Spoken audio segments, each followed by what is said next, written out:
For nearly 50 long years, a queen was locked away in a cold, silent convent, living like a faint shadow of her former self.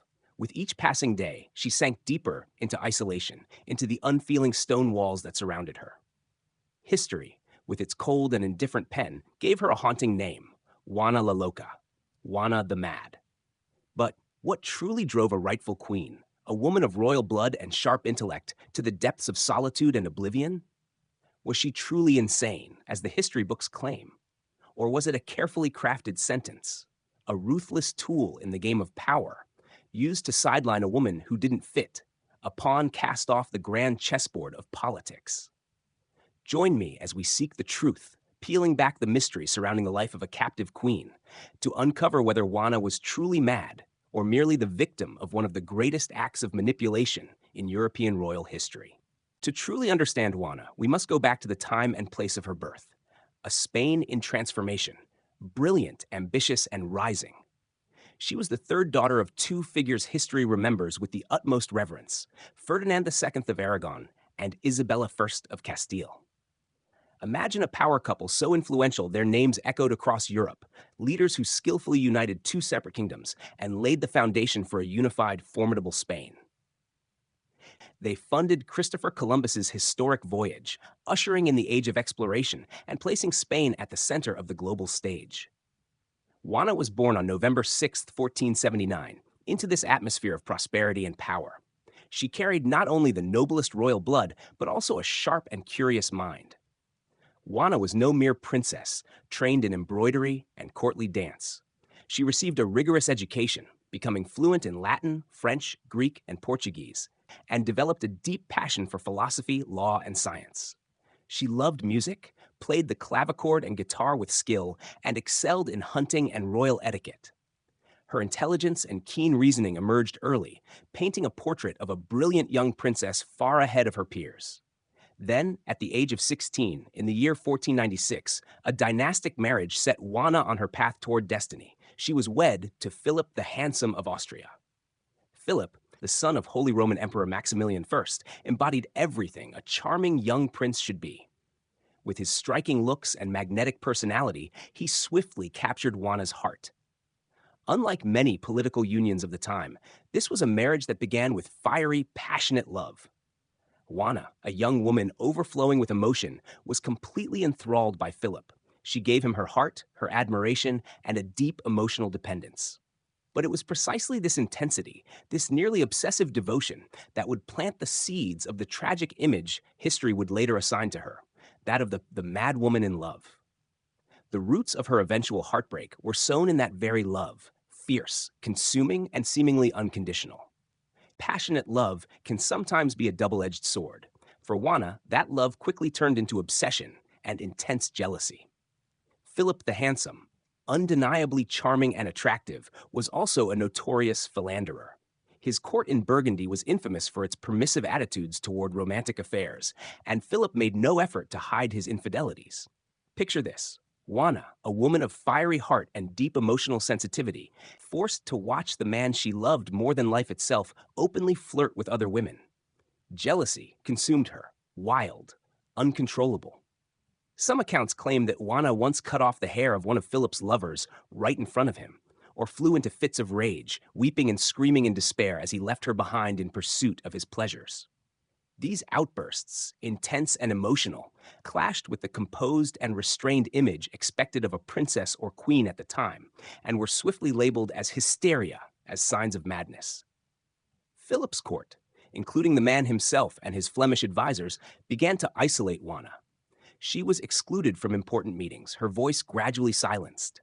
And when she resisted, when she fought to assert her position and her rights, her defiance was twisted into further evidence of her supposed mental instability. The more she struggled to be near her husband, to reclaim a place in her own life, the more she was seen as unhinged. But was it truly madness? Or was it the natural response of a woman deeply betrayed, trapped in a marriage where her love was exploited and disrespected? Could Juana's rages have been cries for help, desperate acts of a soul in pain, fighting against the loss of love, trust, and power?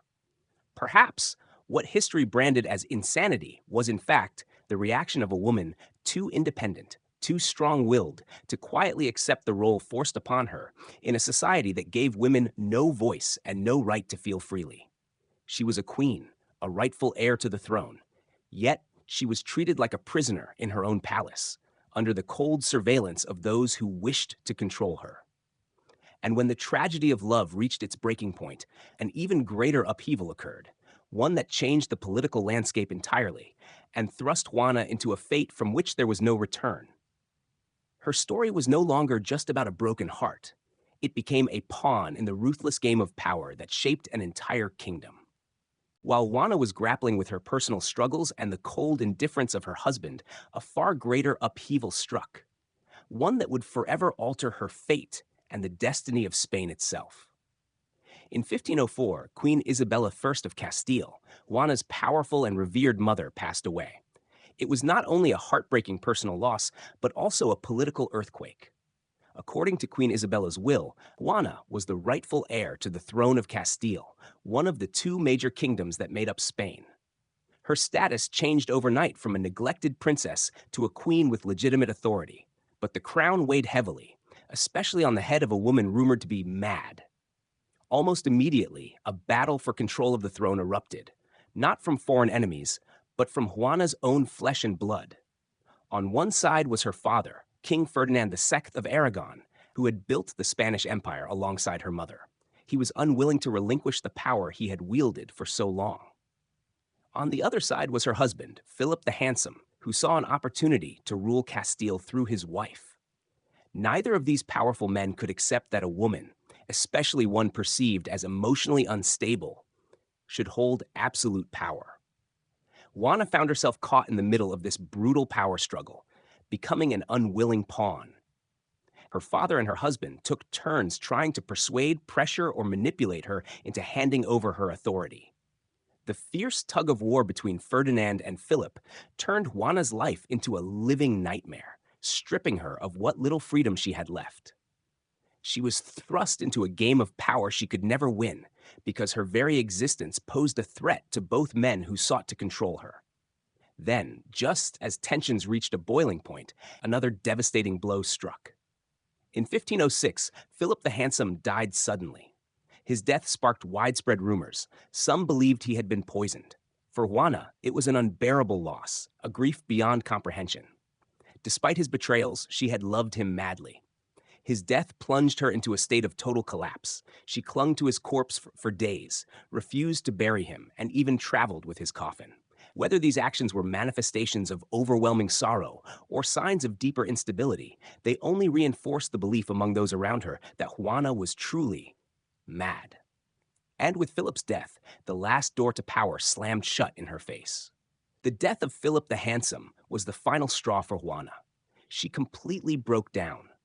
Overwhelmed by unbearable grief and haunted by her long-standing emotional struggles, Juana slipped into a state that those around her simply could not comprehend or tolerate. She refused to bury her husband's body, keeping it with her for months, even taking his coffin with her on travels. Whether these actions were the result of profound mourning or a deep psychological response, they were ruthlessly exploited by those with political ambitions. Ferdinand, Juana's power-hungry father, wasted no time. He quickly seized upon her condition as a justification to consolidate his control. Claiming that Juana was unfit to rule due to madness, Ferdinand had her isolated. She was stripped of all political authority and cut off from the outside world. To Ferdinand, Juana was a threat to his grip on Castile, and declaring her insane was the most effective way to eliminate that threat. But Juana's tragedy didn't end there. When Ferdinand died in 1516, one might think she would finally be freed. Instead, her son Charles, whom history would later know as Charles V, the great Holy Roman Emperor, continued to keep her confined. Charles, heir to a vast empire that included Spain, Austria, the Netherlands, and the New World, had no interest in a mad mother stirring up instability in his young dominion. And so, Juana was imprisoned in the convent of Santa Clara in Tordesillas. It wasn't a prison of chains and iron bars, but it was worse. It was a prison of the soul, where she was cut off from the world, from her family, and from the power that was rightfully hers. For nearly 50 long years, from 1509 until her death in 1555, Juana lived like a faded shadow behind the monastery's closed wooden doors. For half a century, she had no throne, no friends, no freedom. Her voice was silenced. Virtually no official documents remain from Juana herself during this time. Her words were erased, leaving a gaping silence in the historical record. For centuries afterward, history repeated only a name, a label: Juana la Loca, Juana the Mad. No one asked questions. No one listened to the heart of a captive queen. After nearly 5 decades imprisoned within the convent of Tordesillas, Juana of Castile, better known to history, perhaps cruelly, as Juana la Loca, took her final breath in 1555. She died without a voice, without a defense, without a single diary allowed to survive that might have told her story from her own perspective. For centuries, Juana's story was recounted solely through the eyes of those who stripped her of power and freedom: her father, her husband, and her son. Accusations of her madness became an unshakable definition, locking her into the image of an obsessed, unhinged woman. But today, as the veils of history begin to lift and historians look to the past with a more critical eye, an important question emerges. Was Juana truly mentally ill, so much so that she was unfit to rule? Or was madness a convenient label, a tool used to silence a woman who was too strong, too independent, and too unwilling to bend to the will of the men who sought to control her? Consider what Juana endured. She loved fiercely and reacted with anguish when betrayed. She grieved deeply when those she loved were taken from her. She refused to surrender her authority to those who sought to usurp it. In an age when royal women were expected to be obedient and demure, Juana's powerful emotions and defiant actions may have seemed abnormal to the point of insanity. Could it be that Juana was one of the earliest victims of what we now call gaslighting in European royal politics, a form of psychological manipulation designed to make the victim doubt her own perception of reality? Her father and son repeatedly declared her unfit, isolating her, and perhaps eventually breaking her spirit. Juana may not have been clinically insane when she was first imprisoned. She may simply have been a strong-willed woman, unwilling to accept the limits imposed on her, and a deeply wounded soul, devastated by betrayal and loss. Her so-called madness, if it existed at all, may have been the result of nearly 50 years of dark captivity, robbed of her freedom and dignity, not the cause of her tragic fate. And when we look back, an unsettling image lingers: a queen born to rule a vast kingdom, descended from emperors, holding a glorious dynasty in her hands. Yet she lived nearly 50 years behind a locked wooden door in a convent. No one asked if that's what she wanted. No one asked if she was truly mad. Her voice was silenced, and her story rewritten by those who held power. That is the tragedy of Juana la Loca, a haunting, unanswered question that still echoes through the corridors of history. And so, we've journeyed together through the tragic life of Juana of Castile, from a brilliant young princess with a passionate heart to a queen imprisoned within invisible walls. More than 400 years after her death, as the dust of history begins to settle and historians revisit the past with clearer, more objective eyes, Juana's story is slowly being rewritten. Her so-called madness, once an unchallenged verdict handed down by history, is now being examined under the microscope. Was she truly a woman born with mental illness? Or were her so-called episodes simply the desperate, furious outbursts of a powerful spirit pushed to the brink? Were her screams and strange behaviors cries for help, acts of final resistance from a woman stripped of everything: love, power, freedom, and even her own sanity? We may never know for sure, but one thing is clear: Juana was a victim of a ruthless political system where ultimate power was reserved for men. She was an obstacle, a potential threat, and for that, she had to be removed. Declaring her mad was the simplest, most effective way to silence her voice and legitimize her near half-century of imprisonment. She lived her life in isolation, in silence, shrouded in mystery and rumor. And as we look back at this tragedy, one final, haunting image emerges: a queen with a vast kingdom, royal blood in her veins, an empire waiting at her feet. And yet, she spent nearly 50 years behind a locked wooden door in a monastery. No one ever asked if she wanted that. No one ever asked if she was truly mad. And her voice, Juana la Loca, remains a chilling reminder of the price of power and the loneliness of women caught in the game of politics.